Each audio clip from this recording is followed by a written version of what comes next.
Welcome to Music in Progress, your window into the art of composing music. I'm your host, Michael Cook, a Bay Area composer and multi-instrumentalist. We'll delve into the depths of my creative processes that shape the music I make. Whether you're a fellow musician, an enthusiast, or simply curious about the magic behind the melodies, you'll find valuable insights, practical tips, and innovative techniques to inspire your own musical journey.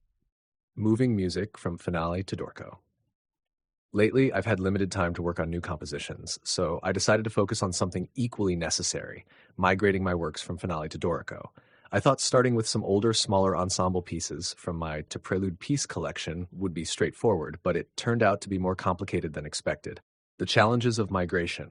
I started with my oboe and bassoon duet, Sudan Lovers Holding Hands, which I had demoed in my Moving from Finale to Dorico video on YouTube. This piece was written in an older version of Finale, where I used a workaround for a pickup note by hiding the rest on the first beat of the first measure. This caused problems during the import to Dorico. After updating this in the newer Finale and re-importing, I thought things would go smoothly, but that wasn't the case. The next task was fixing the titling. Despite filling in the project information in Finale, none of it carried over to Dorico, meaning I had to re-enter everything manually, a frustrating waste of time. I also spent quite a bit of time learning Dorico's page templates. Although time-consuming, I can now export and reuse these templates for future projects, which will save time in the long run.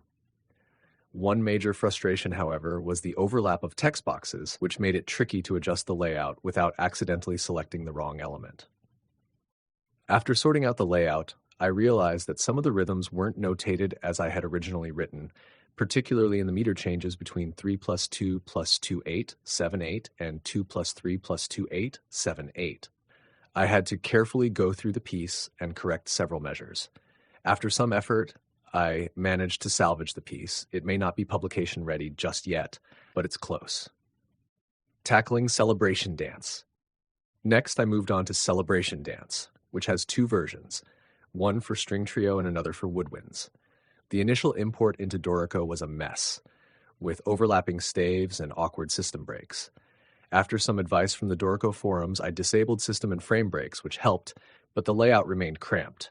Exporting from MuseScore and re-importing it into Dorico gave better results. Using my previously created page templates sped up the titling process. I also found Dorico's Bartok Snap Pizzicato too small, so I resized it, potentially adding it to a custom library later. Applying the same fixes to the woodwind version quickly brought it into shape. Afterward, I revised the string version by refining the cello part. Originally, I had simplified the bass line to make the double stops more manageable, but I rewrote it to better capture the sound I envisioned, resulting in a new 2024 version. Fine-tuning the sextet. The fourth piece in the collection, a sextet titled The Harmony of Peace, presented its own set of challenges. Even after turning off system and frame breaks, the layout remained cramped and inconsistent across pages. Following advice from the forums, I experimented with layout options, specifically adjusting vertical spacing and justification settings, which finally provided a consistent layout. I also encountered issues with beat groupings in the 7/8 measures. After fixing the groupings between 3+2 + 2/8 and 2+3 + 2/8, Dorico would unnecessarily reintroduce the time signature each time. I had to manually delete these excess time signatures to resolve the issue. The first edition of this piece was notated by my publisher in Finale, but it contained printing errors, including missing notes and beats. As I only received the first edition from the publisher, I had to track down and correct those mistakes. I should double-check the original score, which was created in an old DOS notation program before Finale, to ensure everything is accurate. One of the biggest challenges was getting the fermatas to appear correctly at the end of the piece. Although I eventually got them working, I'm not entirely sure how. I stumbled on the solution by accident. By the next piece, I figured out what I had done. Revisiting Morning Call to Prayer.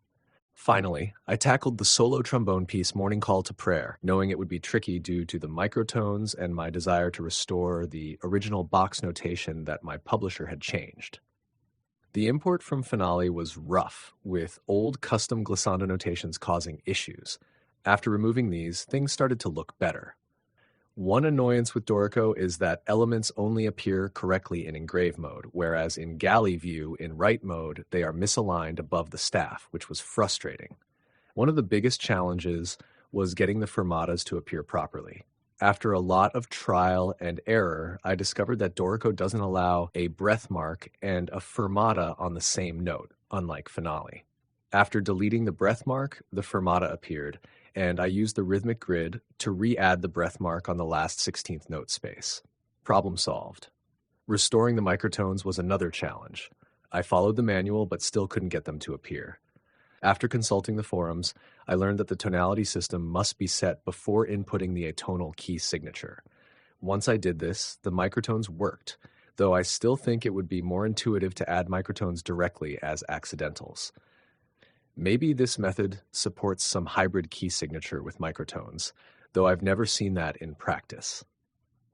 I also struggled with getting the glissandi, portamentos back the way I had them. I ultimately had to compromise by placing the text above the line instead of below, as I had originally wanted.